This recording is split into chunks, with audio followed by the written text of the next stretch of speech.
提前预祝美国同行2025年取得成功。但这次他们在月球上不再是孤独的一艘登月飞船了。伴随着照亮夜空的轰鸣声，美国宇航局将其巨大的下一代火箭送入太空，标志着人类的太空计划开始将生存环境拓展到月球的新时代。这也意味着美国宇航局重返月球的阿尔忒弥斯计划取得了重大成功。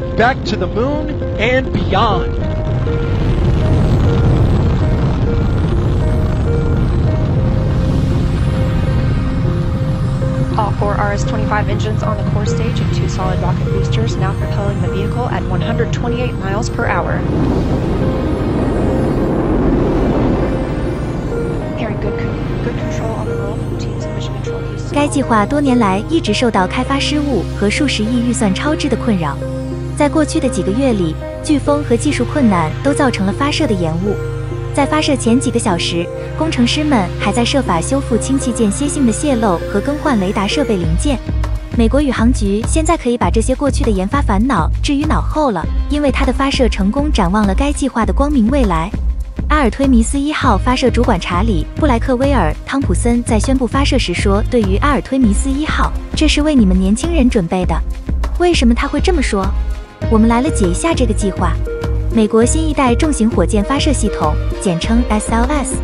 本次任务，它需要将其猎户座太空飞船运送到略低于4000公里的高度，然后2个飞船分离，火箭的核心级落入地球太平洋。猎户座将继续前往月球执行任务，在返回地球之前，它将在月球轨道上运行数天。该太空舱计划于12月11日落入大海。本次任务，猎户座飞船内只有3个人体模型。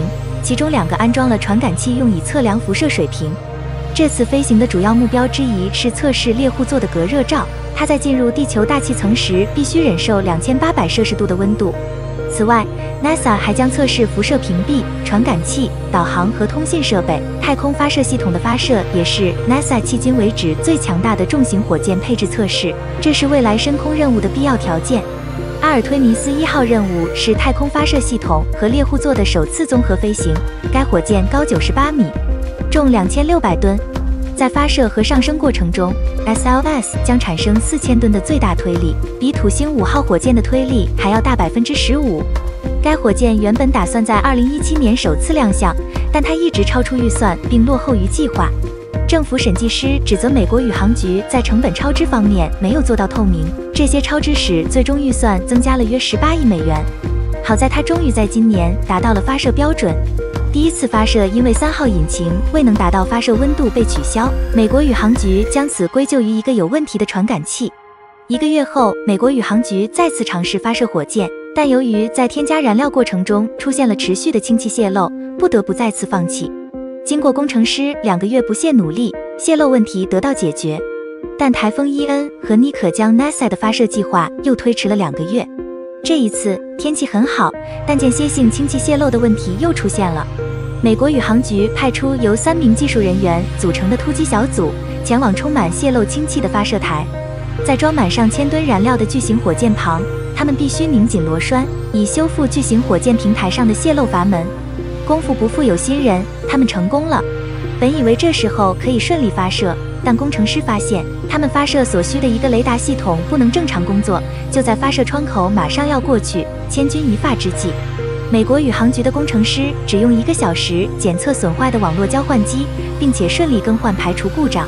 发射后近2个小时，猎户座飞船正式进入地月转移轨道，开始了其26天旅程的下一站。为人类进步做出贡献的科学家、工程师致敬，实在是不容易。阿尔忒弥斯1号计划的下一次发射定于2024年，将搭载一组宇航员绕月飞行，并返回，但不会登陆。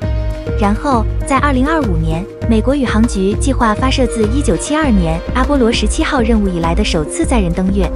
这次登陆将包括第1位女性和第1位在月球上行走的有色人种。提前预祝美国同行2025年取得成功，但这次他们在月球上不再是孤独的一艘登月飞船了。根据航天科技集团叶培建院士公开发表的观点，他认为中国载人登月工程2025年比较合适，期待2国航天员共同在月球挥手致意的时刻，更期待人类成功地将生存环境拓展到月球的时刻。终有一日，带上各自的行李，摆脱引力的束缚，让我们在月球相见。